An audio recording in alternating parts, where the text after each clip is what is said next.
Welcome, folks. I see we got some folks in the chat. I'm Nick at Printavo. You got Matt at Printavo. We're going to wait to get started for just a few minutes. Let folks get in, get comfortable. Great to see folks. Richard's from Michigan. Hey, Richard. Richard Greaves. What's up, brother? Long time no see, man. Thanks for joining us. Always good to see Mr. Greaves. Somebody I've looked up to for years. Great guy. Awesome. Thanks, Richard. Thanks for coming. Jason's here. What's up, Jason?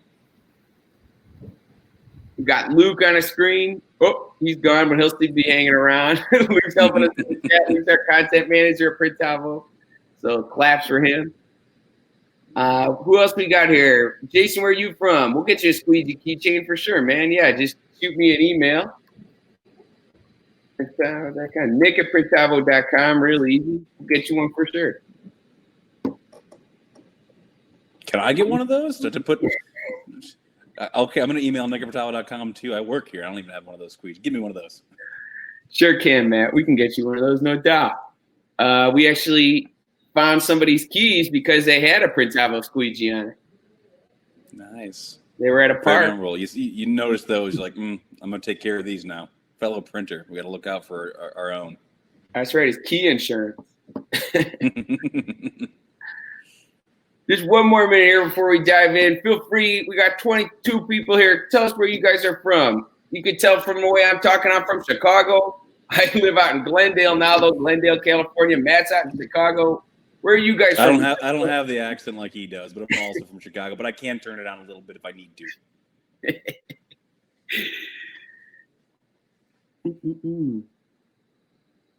What up, Steve? Steve from Printavo's here. He's in Chicago. Oh, Richard, the great Matt. I wish the great Richard trying with Matt trying to be him. So I thank you for that heck of a compliment. We got Russ here too from San Bernardino. That's right by me, Russ. Not too far at all. Rubbing it in, California folk. Rubbing it in. Ooh, Orland Park. What up? Shout out Printavo Jess, fresh from Milwaukee, fresh move. What up, Jess? What up, Jess? And then Orland Park for Jason. We got two Printavo employees out in Orland, Kelly and Kim. Awesome. Oh, thank you, Luke, for sharing that interview with Richard. Everybody go check that out. If you don't know who Richard Greaves is, you need to go find out now. So go check that YouTube link and learn from one of the masters himself. Yes. We'll save the watch later because I think we should kick it off, Matt. What do you say? I'm ready. Let's do this. All right. Okay, so my name is Nick at Printavo, as I said. I've worked at Printavo for almost 3 years now. I'm on the sales team. We call it the onboarding team. There's a good chance if you bought Printavo, you might have bought it from me or one of the other folks on the onboarding team. And what we were talking about in the last month is we've noticed a really amazing influx of new printers in the industry. And it's really cool to see people getting started, people switching to printing full time. But we also wanted to engage those folks and start talking to them, start talking about what we've seen in the industry, start talking to them about Printavo and how we can help. And that's why we started Printavo University. So thank all of you for being here. This is our first one. And what we're trying to accomplish in a matter of speaking is get your shop to grow. We want, this is for people just starting out, but it's also for people who've been in business for a while. We want to talk about strategies to grow your business. And to do that, I can think of no better person than Matt from Printavo. He's been in the industry for a long time. Matt, give us an intro. Tell us about yourself. Hey, folks. All right. So, yeah, I've been printing for going on about 20 years now. Started off when I was a teenager. And then I've been doing it professionally, I'd say, for a little over a decade. Was lucky enough at a young age to be able to run a large production warehouse, production facility, 8 autos, 6 manuals. Did that gig for about 5 years. Just burning the oil everywhere I could to get through those days and hustling and bustling. Really in the deep end to start off with. Went from printing in a basement to running a big facility like that. Then was lucky enough to spend 6 years as a consultant and supplier of screen printing equipment and supplies. So spent 6 years going into small shops and big shops alike, and got to work with customers where they were, right? I loved that gig just because it gave me the opportunity to see growth at every level and see the excitement in that growth at every level, and then learn from people that I looked up to and share that knowledge. The opportunity to come work for Printavo just presented itself, and it was one of those no-brainers in a career where it's like, I get to go back and do what I love to do, which is share and learn every single day. So I've actually only officially worked for Printavo for, Nick, 2 months, I think. But I've worked with Printavo for going on 4 years. I think I'm one of the only people that works for Printavo that's actually been to all the Print Hustler conferences. I've been to every single one of them. I was a speaker at the second one. So yeah, we were talking about this. Nick brought the idea up, and I couldn't think of a better way to do this. One of my passions is teaching and teaching screen printing. So the idea behind this, when Nick presented it, was like, oh man, a safe space to do this and learn together and work together is huge. Of course, we know there's Facebook, there's Instagram, all those places, and they're great. They oftentimes, though, get convoluted with opinions and negativity, and you're like, why would you ask a dumb question? Well, this is an open, safe space to ask those dumb questions. Let's get into the nitty gritty and let's have some fun with this. And we're going to be lucky enough to, as we go, have bigger and better guests and be able to bring people in and get different insights on how to help your shop grow. So I'm stoked to be here. I'm excited you all could be here. This is going to be the best. Yeah, totally. We do want to learn a little bit more about the folks who are here. We have a poll going. It's asking how long you've been printing. Did you just start? Is it your first year, or are you growing? Have you been printing for 2 or more years?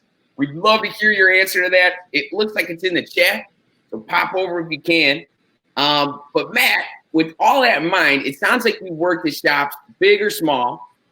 And I'm kind of curious if you could just run us through what a typical day is like for a printer in either a big shop, a small shop. What is it like to be a printer day to day?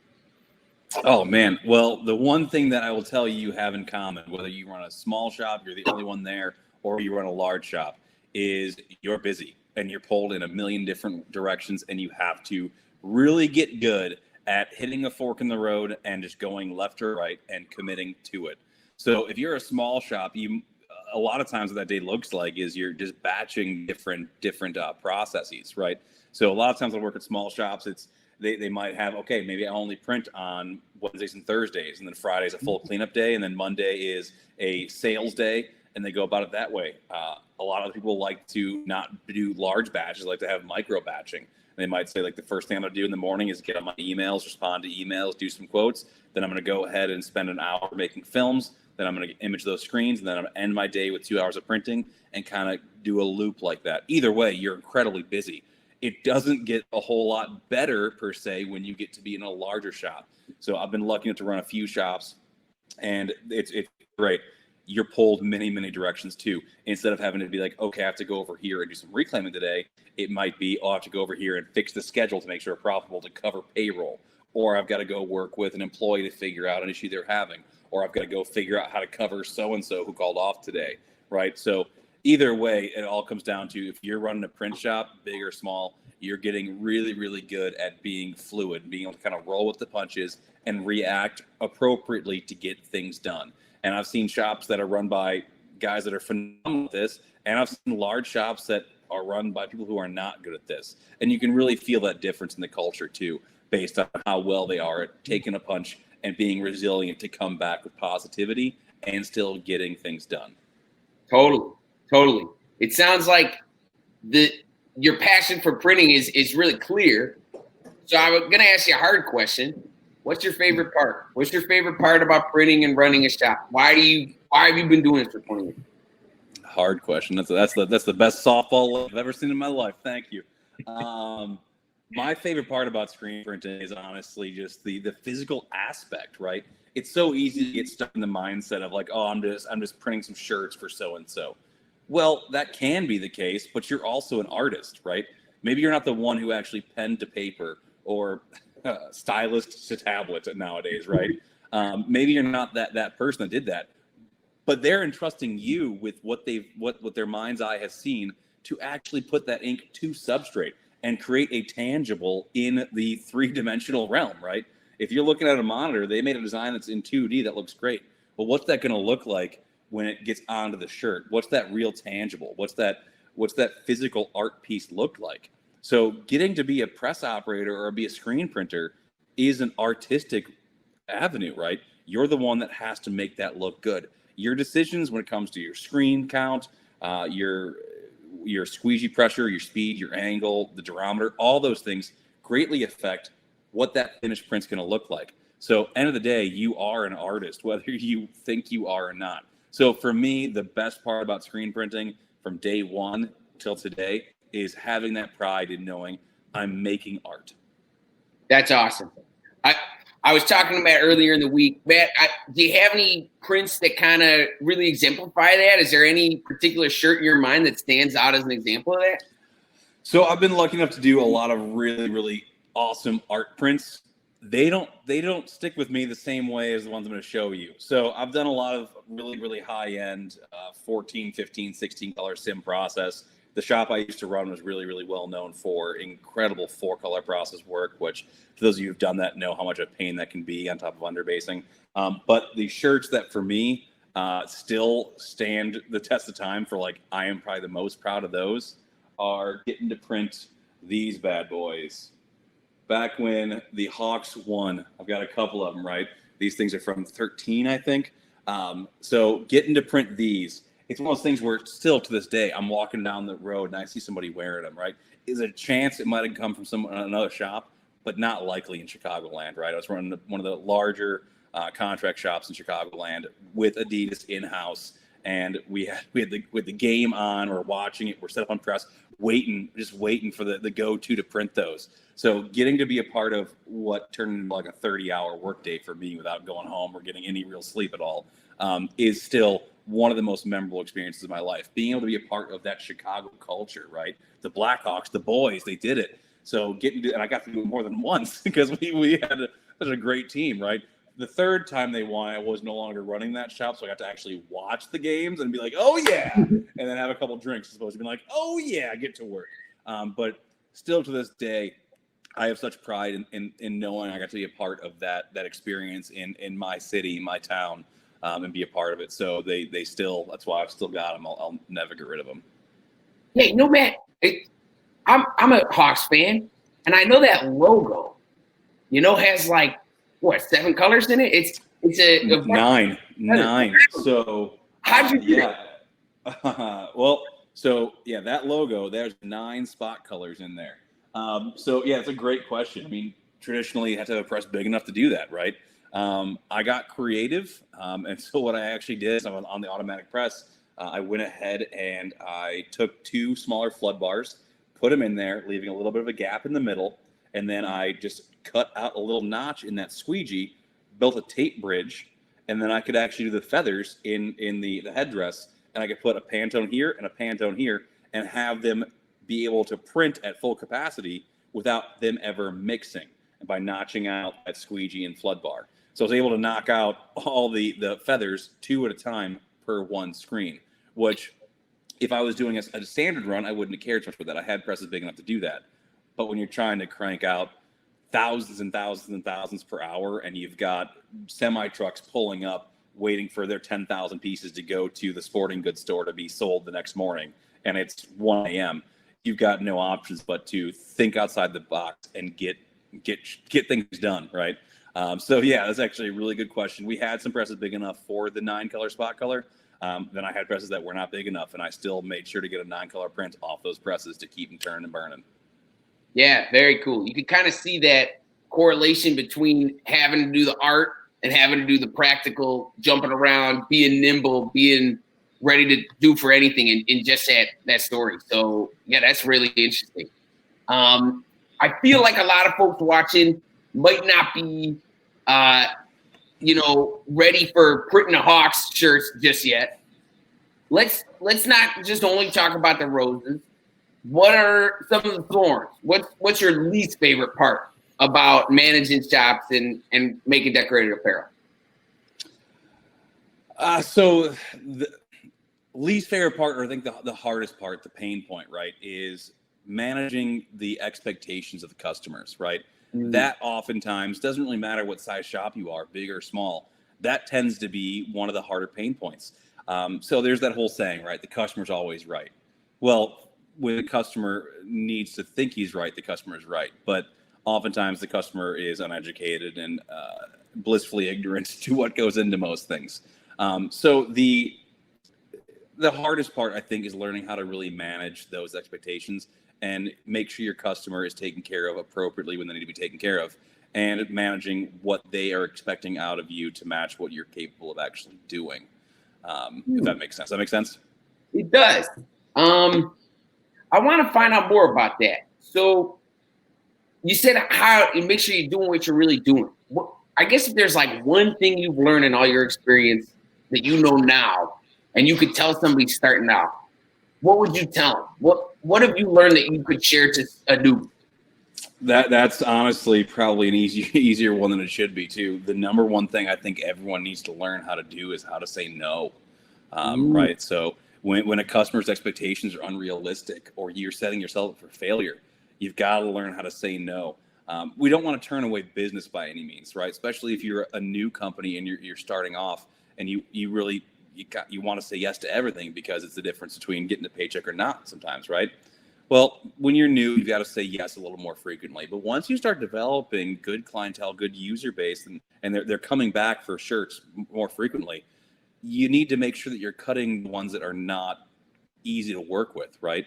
Mm-hmm. So I've learned this through multiple different avenues, including at the Print Hustlers Conference a few years ago. There's the 80-20 rule, right? Sure. So you find that the top 20% of your customer base really accounts for 80% of your revenue. Right. So that's really where you got to focus on, the ones that are repeat customers that come through and you can rely on. Now, new customers are going to be a part of that too, and they're very helpful. But if you're finding that someone is always a pain, they're always nickel and diming you, they're always trying to spend the most amount of time to bug you for the least amount of revenue you're getting off of jobs, you should learn to say no to them. Learn to let them know like this, hey, I want to work with you, but you're making it harder for me to do my job effectively, and I can't do this. I'm running a business. If they really don't appreciate you running a business and handling it like a business professional, then they've got lots of other problems, right? So learning how to say no to customers, especially unruly customers, is a big deal.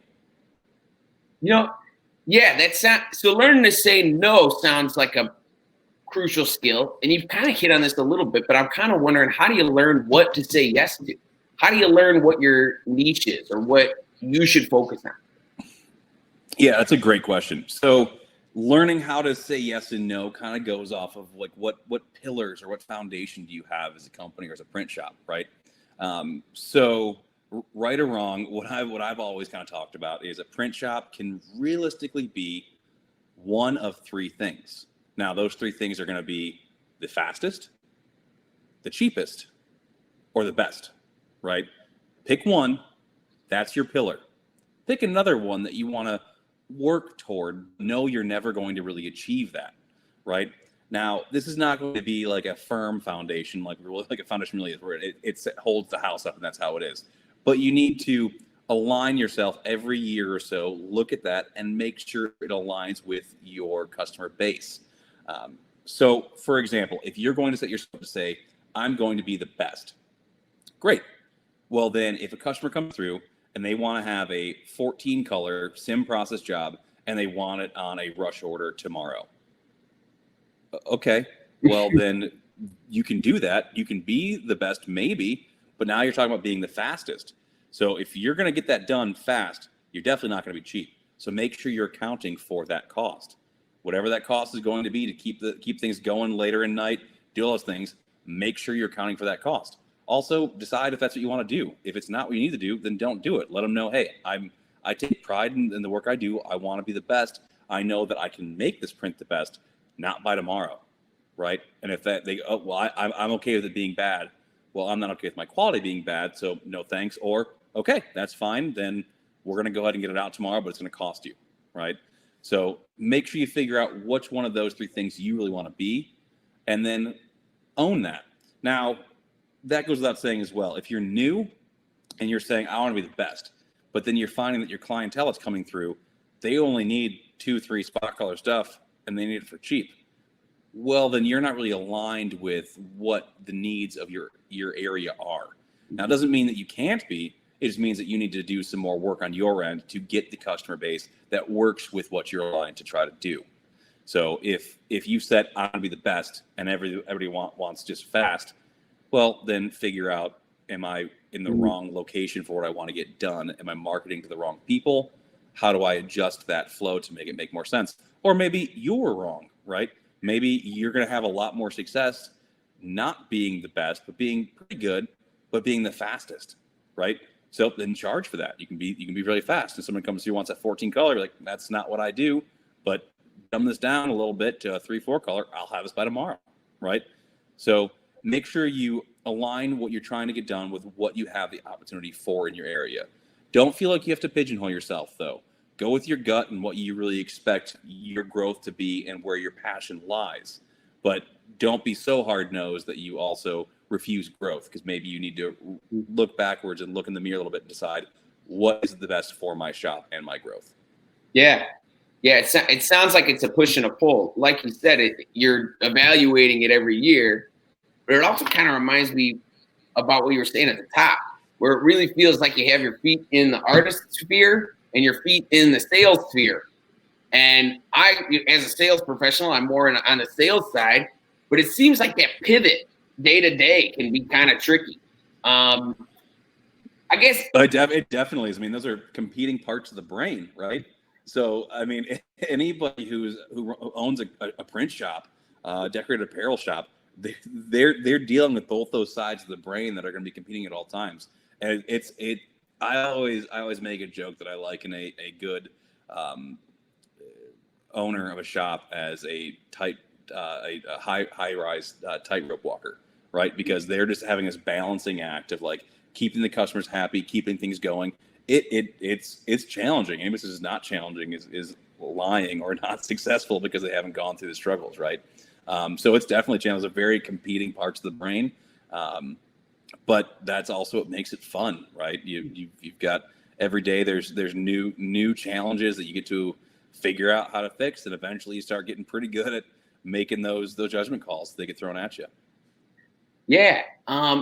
Let's go deep in on the sales process, the more sales side of it, because I see some folks in the questions, they got some good questions. We're definitely going to hit on those, but I got to ask the easiest one first. When you're starting out, how do you get people to say yes? How do you get people to say yes to the job? Well, you probably know this better than I do, Mr. Salesman of the Century over here. But honestly, it just put yourself in their shoes, right? Who would you want to have come sell to you, right? So first off, I would say if you're starting off as a smaller shop, you want to figure out your niche, figure out where you're comfortable. If you're a comic book nerd, awesome, that's great. Start off with comic book shops, right? If you're not at all a handy person, maybe don't try to go to the local lumber yard and go talk them up to try to get their sales. Could you do it? Absolutely. Should you be afraid of doing it? Absolutely not. But if you're just starting off, go where you're comfortable. Go where you have something in common, because you have that in common. Now, you can go bigger picture with that, and you can say that you don't have to pigeonhole yourself again to only comic book shops. If you live in a smaller town, even a bigger town, right? You've got town pride. You can go anywhere in that town, and you have that in common. So find what binds us all together and riff on that. Work with them on that. Also, sales is a lot like the 7th grade dances that we all had to go through and how awkward they were, right? Don't be afraid of rejection, right? So if you go somewhere and you think it's gonna be good, you go in there, you want to drop off a business card, talk it up, and they just kind of blow you off. That's okay. Pick yourself back up and go back in there again in a month, right? Get their card, get their name, go to the car, make a little note about him. Like, yeah, Jimmy wasn't the friendliest, but he didn't yell. And the next time Jimmy was a little friendlier, he talked for 2 minutes. It's like, all right, get out of here, right? And so you start breaking Jimmy down, right? He starts being a little more kind, easygoing. You develop a relationship.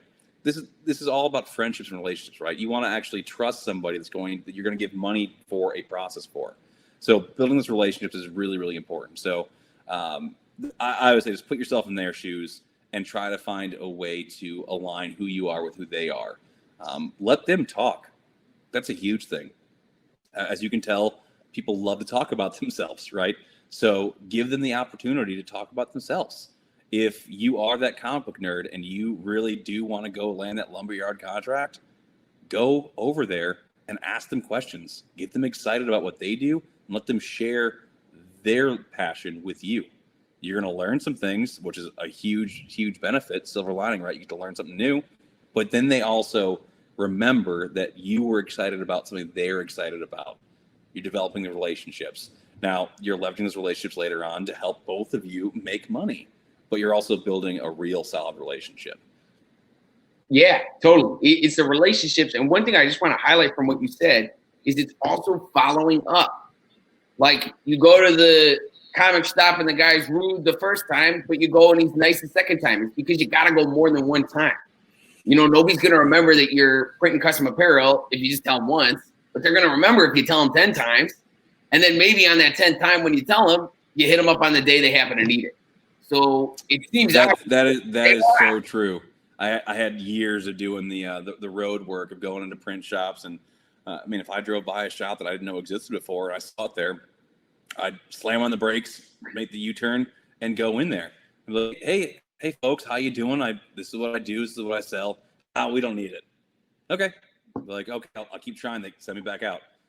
But it always happens that eventually, when they need something, there I am, right? It's like when you're driving around a new neighborhood, right? And you're like, you never notice the barbecue spot in the neighborhood until the day you're hungry for barbecue, right? You're like, ooh, has that been there all along? And you go, right? So be the person that shows up, and when they need something, they're going to think of you. T-shirt, everyone needs T-shirts, right? They're going to be thinking about, oh, I got a family reunion, and then you walk in, I do T-shirts. Oh, I can make this a much better family reunion, right? So showing up frequently and being a person that they remember. Nick, the shirt guy. Nick, the shirt guy. Nick, the shirt guy, right? Eventually, you're Nick, the shirt guy, right? You're not just going to be the guy that came in once and I was like, all right, get out of here. So showing up, being okay to get the cold shoulder, getting blown off, right? It's an important thing to get used to. Be reasonable. Like if someone's like really crass about it and they're like, don't go again, well then don't show up again, right? Don't get shot. So, but usually just showing up, being friendly. Also, use what you have. We all have a aligning factor right now. We're all going through a worldwide pandemic. So there's an opportunity, a real opportunity for real questions and real humanity. Go to your local business and ask them, how you folks doing? You surviving okay? Right? Just start that conversation off. Just developing that relationship with your community. And maybe those first one or two times, you don't even really sell that you're doing T-shirts. You're just making sure your community is okay. That's going to also help make relationships. So I don't want to say capitalize on a pandemic because that sounds awful. But we can all capitalize on going through things together and all make money together to all move ahead together. So use what you have, use what you're given, and just be real, be kind, and make friends. Love it. We got 2 questions from the crowd about sales. I'm going to give you the easy one first. I think you'll know the answer right off the top of your head. What's a good way for shops to track sales or quotes that are still outstanding? Is there any maybe simple shop management software you could think of that could be helpful for that? I wish I could think of Printavo. There you go. Absolutely. No, I mean, aside from the fact that, yes, I'm paid to be here right now, right? Aside from that, it makes the whole world difference. I do not have a memory that can remember a million different things, right? So if you're working in a quotes pipeline and you send somebody a quote and you don't have a way of tracking that you sent a quote, you're going to lose quotes. They're going to go out into the ether. They'll never get responded to. Maybe you sent an email and you're trying to keep things all in a spreadsheet. Well, what happens if somebody has something happen that night and they forget to check their email and now all of a sudden it's 30 emails down and you forget too because you're already on to 4 other quotes? That's a lost opportunity, right? So having Printavo and having the ability to organize a sales pipeline is huge. I love in Printavo having the pipeline where I've got quote out for approval, second approval request, follow-up approval, like different. I can see in different stages where in my pipeline, how many times has that customer been touched? How many outreaches have I had with them? And that way I know where to kind of start sweeping up those jobs and reach back out to them or drop them off. They're not gonna come through. So keeping a sales pipeline is very, very important when it comes to managing your sales. Yeah, totally. I work out of a CRM all day, and Matt earlier said, getting sales is relationships. Well, CRM stands for Customer Relationship Manager. So when you go out and you make those contacts and you talk to the guy in the comic shop, you could write in Printavo, here's the comic shop, here's what I said to him last time. So the next time you come in, you don't ask him the same question and look like a dork. Keeping track of those in a systemic way is really what's going to make it easier to know who to go after and who to follow up on. And that's also an option in Printavo. You can keep customer notes in Printavo right there. Also, everyone's got a phone, right? I'd say 95% of people in this room have a smartphone. So you've got the ability to make notes. So if you've got nothing else, take good notes, right? Have that conversation when you leave that room, open up a note app and just make notes, right? Talk about what you talked about, leave those little important facts, what you discussed in there. That's huge, right? It might not matter to you in that moment, but when you walk back in 3 months later and you go, Jim, last time we talked, you let me know you were going to have a baby soon. How's the baby? Well, now you've opened up a whole new dialogue where Jim's going to be like, it's great or it's awful, right? And then now you developed more relationship, more things to talk about. So it's really, really important to keep good notes. Having a CRM is huge. I work in a CRM every day too. They are huge. It helps manage the relationship, and it doesn't make it fake. It makes it more accurate, right? So I'm a big fan of CRMs. If you can get your hands on one, use it. Like I said, Printavo's got a great feature. You have your customer notes built in. On the premium tier, they've got little reminders. You can set reminders for it. Like if Jim's having a baby, it's a reminder Jim's going to have a baby. And instead of time, it'll trigger me to go, oh, I should send him a gift card. I should do something nice for Jim, right? So that's huge. Managing those relationships. And once again, you're running a business. You don't have all the bandwidth mentally to keep track of all those things. Mm-hmm. You're going to lose things if you try. Mm-hmm. Yep. So true. And then think about it too this way. If you go into Jim's shop and you don't mention the baby, how weird would that be? That'd be so weird. So definitely. Yeah. Now I'm going to jump in real quick. Travis has asked a great question. Mm-hmm. What size shop revenue-wise is good fit for Printavo? Yep. We already got a Printavo response. Honestly, my response to this though, any size.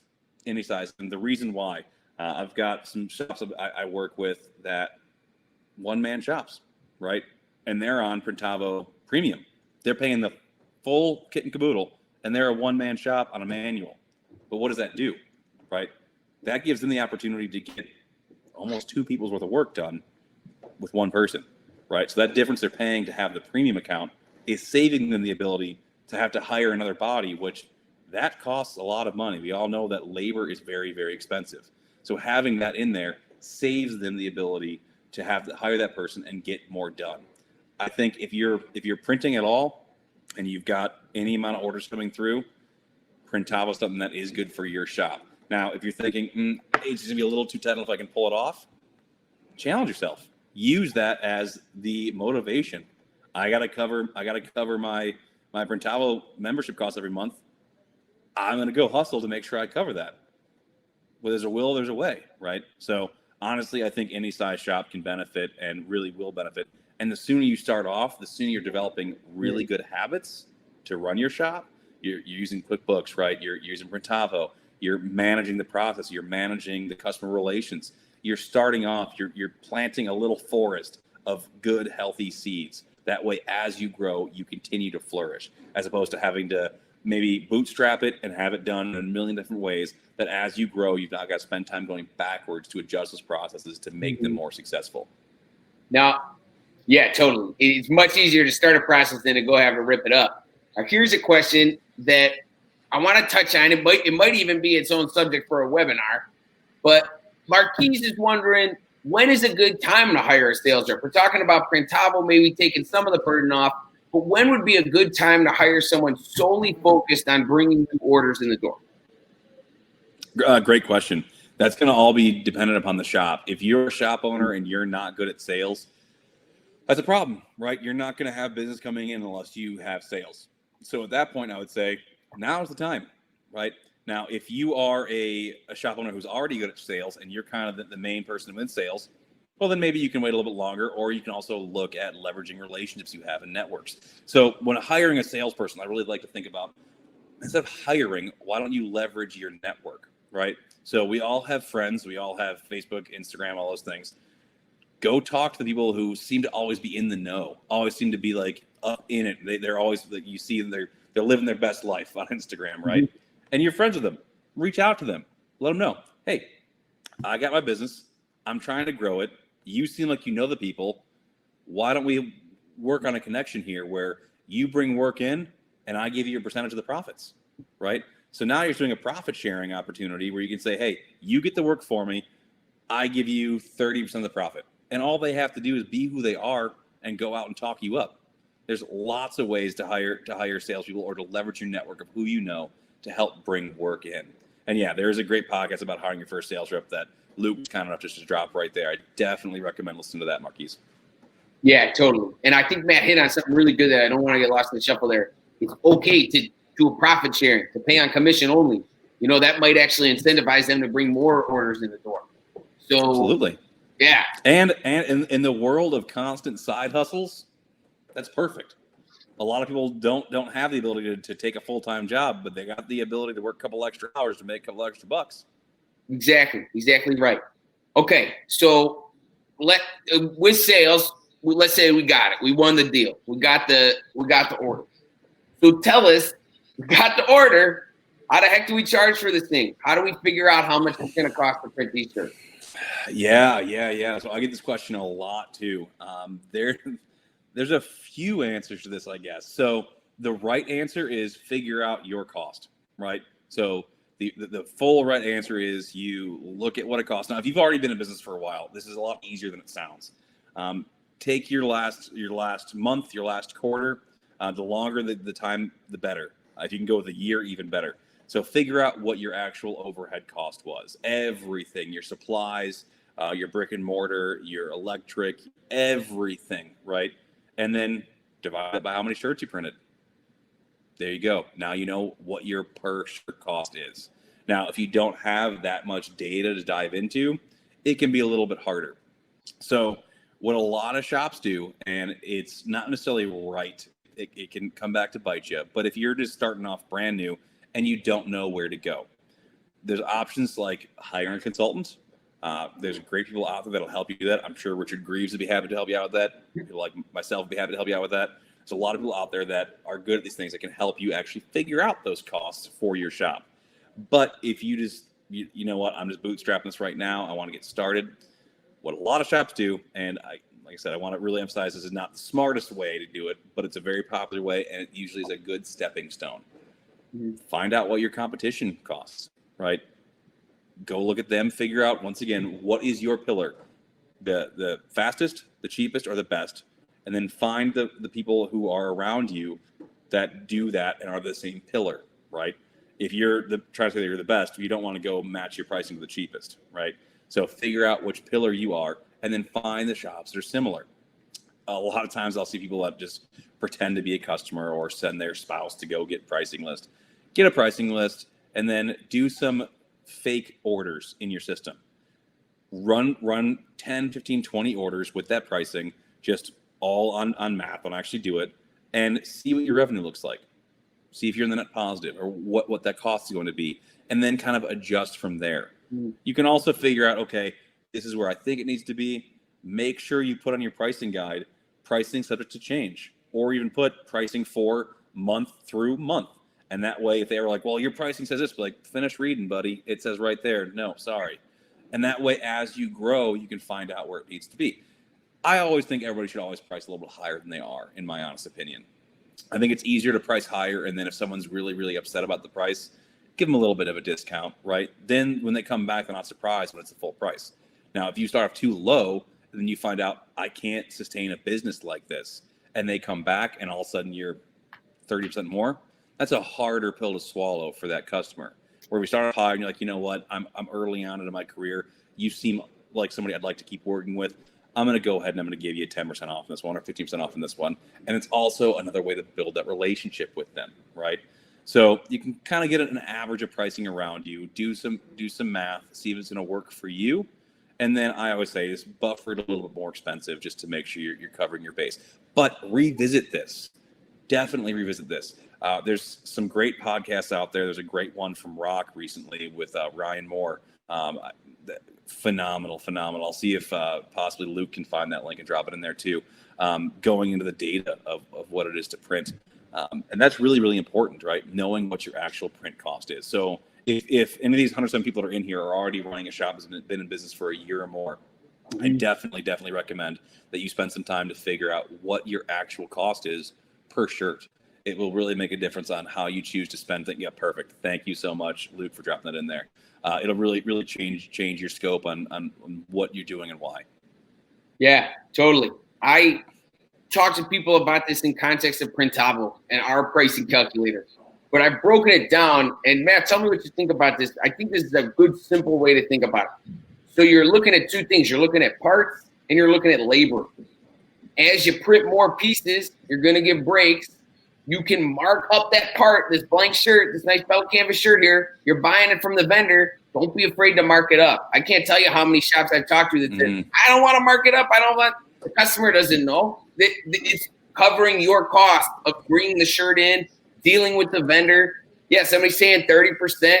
I see anywhere from marking it up to 150 to 200% in our pricing calculator, or 1.5 to 2 on a shirt that's $5 or below. So you could, it's a $3 shirt, charge a customer $6. Makes sense. Yeah, Marcus, your question right there, 30%. 30% is a great margin for sure. But like Nick just said, I oftentimes will see 50% to 100% markup on all those things. It's not you're not pulling a fast one on the customer. They don't have a wholesale account. They haven't gone through the work to make a business. You have. That's part of the whole reason we get to do this, right? So making sure you buffer that in there is really important. I think 30%, Marcus, depends on how big your shop is. If you're a smaller shop, a manual shop, it might be easier to compete with some of the large shops around you running automatics if you lower that margin a little bit. But yeah, don't be afraid to take that. Once again, if you also make it 50% and they scoff a little bit, okay, I'll drop 10% down. Well, you're still 10% more than you were offering now, right? So don't be afraid to do that either. Yeah, and so okay, you can wiggle on the markup of the garment, right? I talk to a lot of shops who tell me they try not to wiggle on the cost of production. So, like Matt said, it's a lot of things. It's ink, it's the lights, it's the gas, it's the rent. But here's something I try to tell small shops when we're talking about it. Like Marcus, you say you're in a garage, perfect, because that's a strength. You don't have to necessarily pay a second rent on a manufacturing facility. So that also factors into your pricing. The fact that you have a garage space is actually a major advantage, in my opinion. Well, yeah, okay. So we're talking about the pricing. They might pay more. Who knows? Okay. What about keeping track of all these numbers, right? Not just Printavo. Obviously, Printavo keeps track of these numbers. But what do you think? Do you think shops, somebody asked earlier, when should we be hiring a salesperson? Let me ask you a different question. When do you think a shop should be hiring an accountant? Day one. Day one. If you're an accountant, then don't hire one. You're already an accountant, right? Other than that, get an accountant. You can find one pretty reasonably cheap in your town. You can also go online. There's a lot of online resources for digital accountants, virtual accountants that'll do that stuff for you. That's huge. That's absolutely, they're going to be the ones accountable to help you figure out where you can make savings and what you can afford and spend the time actually balancing out your books. If you're not a numbers person and you're not a computer person and you're a true ink slinger, right? You want to spend time nurturing relationships and slinging that ink, or working on your embroidery machine, your DTG machine, whatever that is. You want to do the things that are actually creating revenue. You don't want to spend the extra time that you want to try to spend with your family or get out of the shop on a reasonable hour doing those things. Hire that accountant. They are worth their weight in gold. You can easily offset the cost of an accountant with their write-offs and all the things you're going to be able to do. Especially when it comes to write-offs. You deal with all the big name companies. They've got at least one accountant, right? Because they're finding all the different ways they can take advantage of different tax brackets, different ordinances, different things that allow you to do write-offs. You're not going to know those. Sure, you can have your TurboTax, and I don't want to talk too much smack about TurboTax, but it's not going to be able to actually look at you and go, oh, here's something else we could do. People that are constantly learning the tax laws are the ones that are going to be able to help you the most, and those are going to be accountants. So get an accountant on day one. Mm-hmm. That will save you on the long run immensely. And once again, if you're in that garage shop and you're going, I don't know if I can afford an accountant, and I don't know if I can afford Printavo. Yeah, you can. Use those things to motivate you, right? I got to cover my cost. You're going to hustle for a bit. And it's going to be hard saying I got to cover my cost. But once you keep hustling, you're now going to start being able to cover that cost and then some, right? And you're going to be happy that you started off with those healthy seeds to begin with, like running shop management software, running your CRM, right? Having an accountant to do these things, keeping you focused on what you're good at and what your passion is. Yeah, totally. I feel like this is resonating. The chat's going off real crazy. Honestly, Jess, I would hire an accountant before anybody else. Mm-hmm. Yeah, I would, because you're not hiring a full-time employee, right? Mm-hmm. I mean, if you're a big shop, you're hiring someone to spend an hour or two a week on the books, right? And that's very easily done virtually. So for me, yes, I would say that I would if I'm running a smaller manual shop, the first person that I'm looking to pay any money to is that accountant.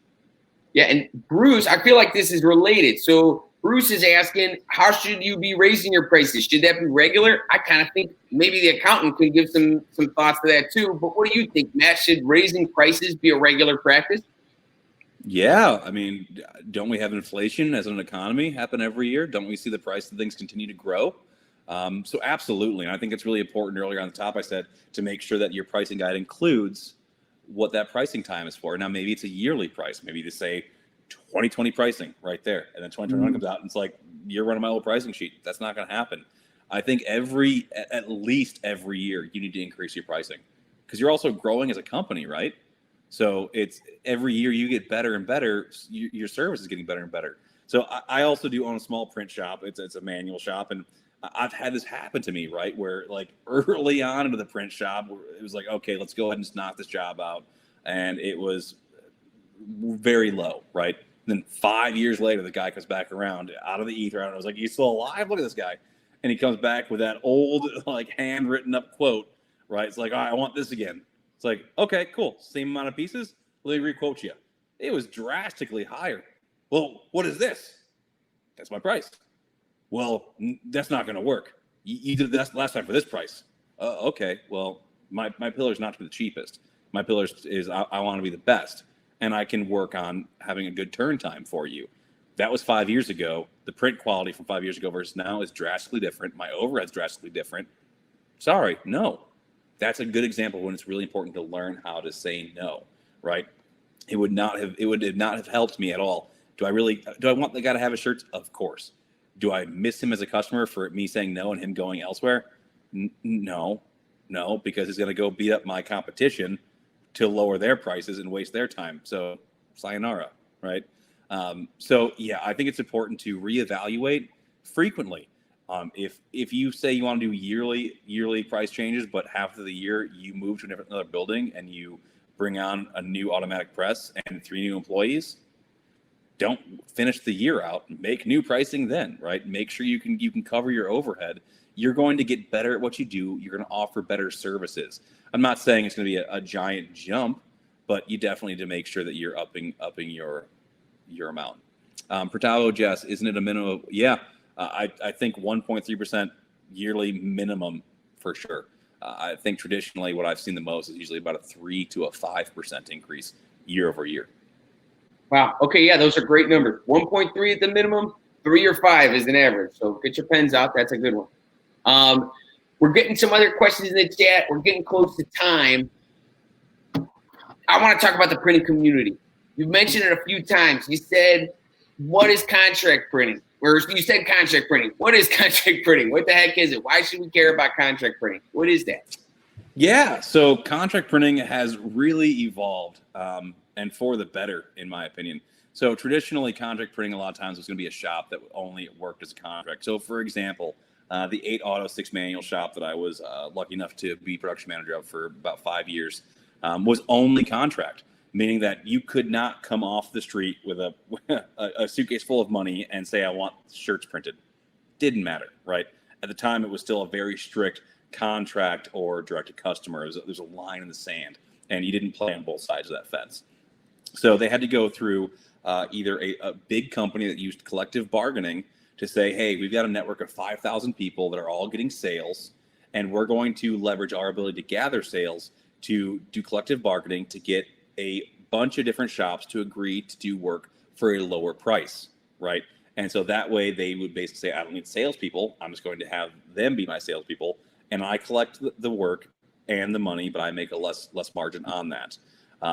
Not a bad way to go. And that was honestly the way that the print world worked for the longest time, the 80s and 90s, even in the early aughts. Those were heavy contract world times where everyone was living the high life. Everyone was making money. It was good to go. But that world, like every world, also has its negative sides. So where you had plenty of really good people that worked very hard to be the contractors that were going and getting the work and then sharing it to the shops, you also had people that were just getting their ASI number, their PPAI number, right? And they were becoming contractors. And they were just some sleazeball, snake oil salesmen that are out there getting work. And they're collecting a big chunk of the money to do nothing other than kind of hold a relationship. A lot of times it wasn't even that good of a relationship and taking advantage of people. So you have to be careful with that. But I mentioned there's an evolution in contract. And what I'm seeing the most of now, and I love it, is shops contracting to other shops, right? So where there was that line in the sand about how you're a contract shop or you're a direct-to-customer shop, that's no longer a line, right? Every shop's doing a bit of both, and it's okay to do that. It's actually a good idea to have both. I don't like to say that it's good to put more than 20% of your eggs in any basket. So a contract basket or one big customer basket. Don't do that. Less than 20%, just to make sure if they just pull their chunk, you're still good. Don't get held underneath that. But if you're also a smaller shop, right? So let's go back to that gentleman's garage shop. He's getting some great work done. All of a sudden, somebody comes through like, hey, you've nailed my last 3 orders that were all 72 pieces. I got a 1,000-piece order for you. Well, he cannot tell them no. What's going to happen then, right? Now, I did say learn to say no. That's not a time to say no. It's time to say awesome, yes, right? And you quote it out. Now, during that quoting process, you are going to figure out, okay, 1, do you want to spend like 6 days hating yourself printing 1,000 shirts? Which, if you are able to do that, do it. And honestly, if you've never done it before, do it. For real, do it. Now, if you've done it before, then don't do that again, right? So reach out to the shops around you, or reach out to a shop that you look up to on Instagram that you always are liking their pictures, right? Reach out to them and let them know, hey, I just landed a 1,000-piece order. I don't want to knock out on my Hopkins, right? Can I send this to you? Can I outsource this to you? Would you give me some contract pricing? Shops are usually going to say absolutely, and they're going to do that for you.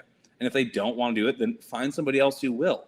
They're going to be happy for that. And I've seen it work the other way around too, where after they do that 1,000-piece job for the garage shop, then all of a sudden that big shop is bogged down doing a couple 10,000-piece runs, and they got somebody coming through the 72-piece order that they want to make sure they can get, and they'll reverse contract out. They'll hit up the guy in the garage shop, be like, dude, you able to knock us out for our customer? I want to make sure I take care of them. And they'll actually help outsource that work too. So it's really, really important to understand what contract printing is. It's just printing on a contract agreement, right? So the idea of the contract is that you're not going to reach out to that customer directly, right? Don't be a jerk. That's a life lesson. Don't be a jerk, right? So if someone comes to you and there's like, hey, can I outsource this to you? Can I contract this to you?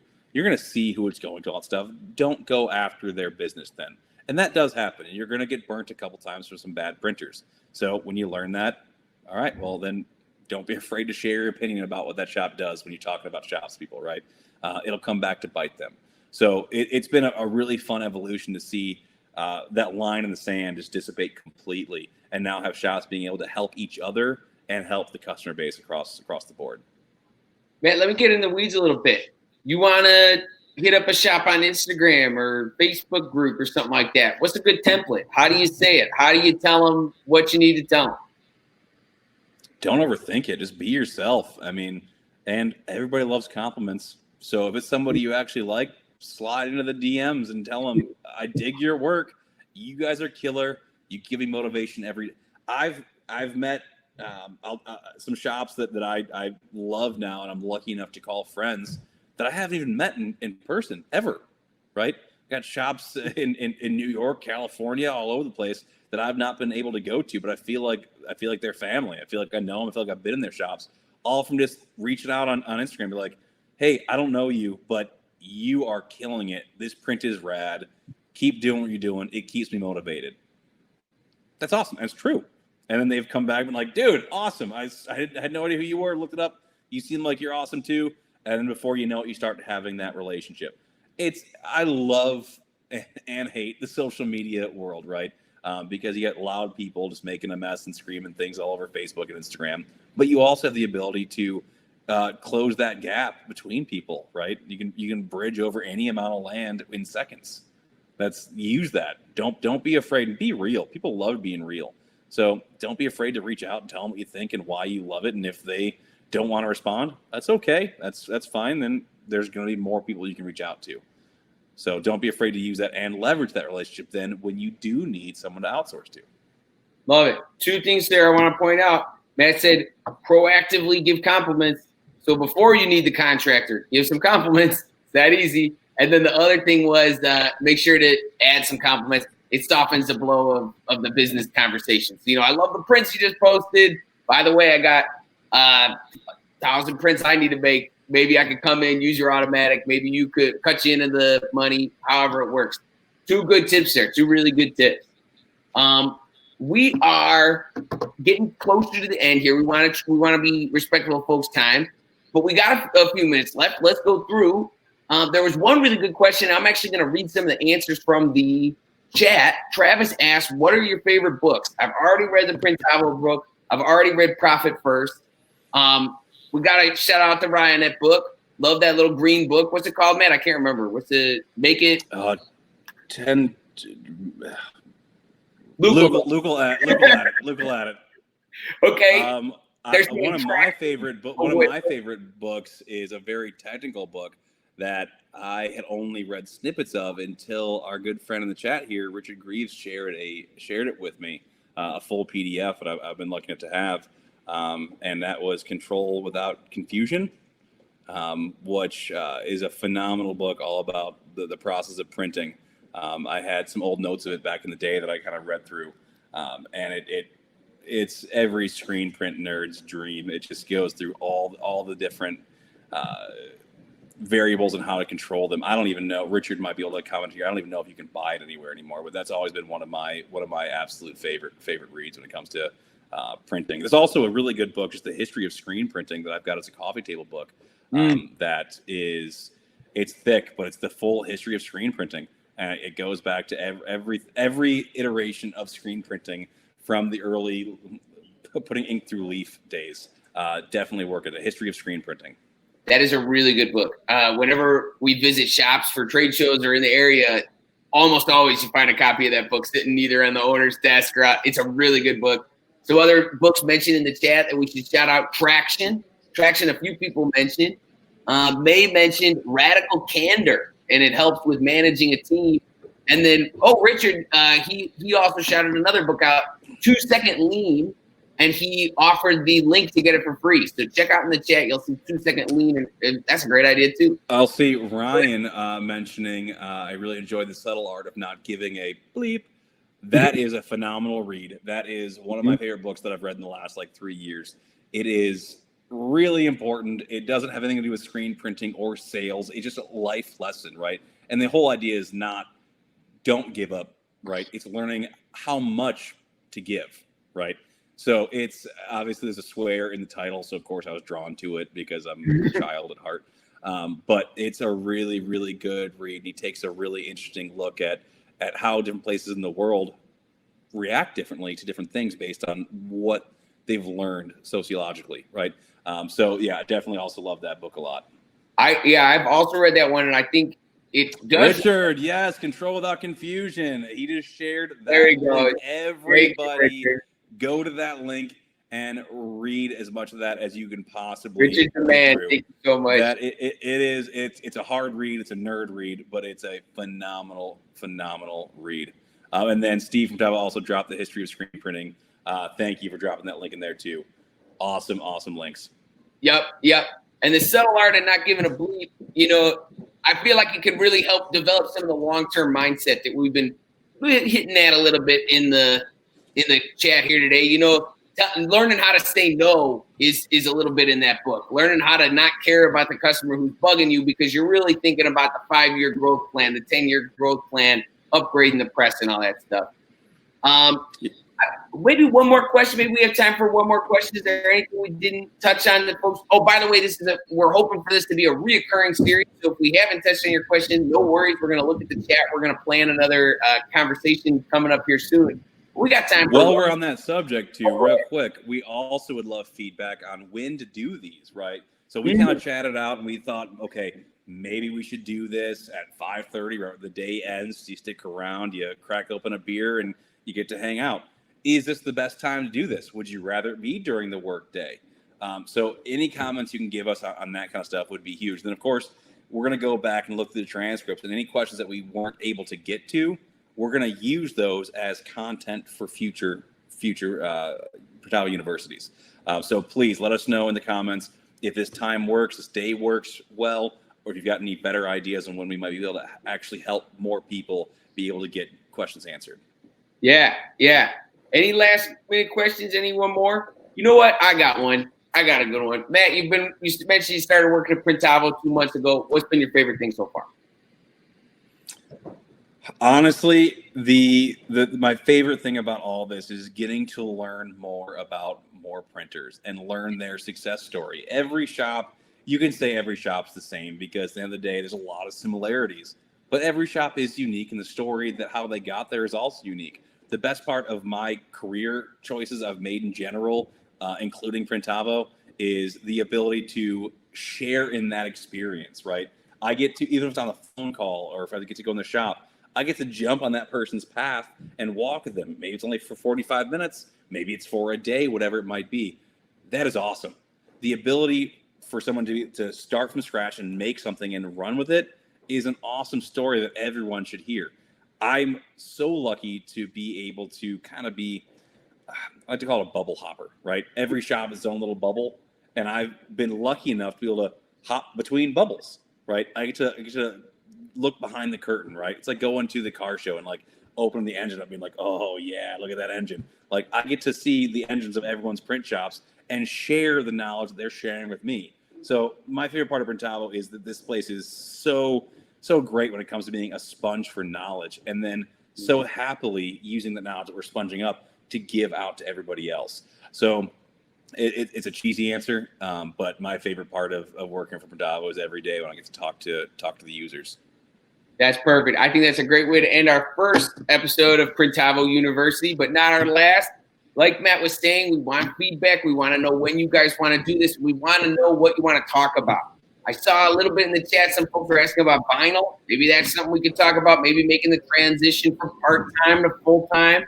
That's another thing we might be talking about. But if you enjoyed this, thank you so much for watching. We'd love to see you back here. We hope to keep doing this and keep hanging out and keep answering questions. And like we said at the start, grow your business. We really do want to see people's business grow because now's the time to do it. Well, yeah, thank you so much, everybody. Thanks again for coming. And we will see you again soon. All right. See you later. Thanks, guys. See ya. Bye-bye.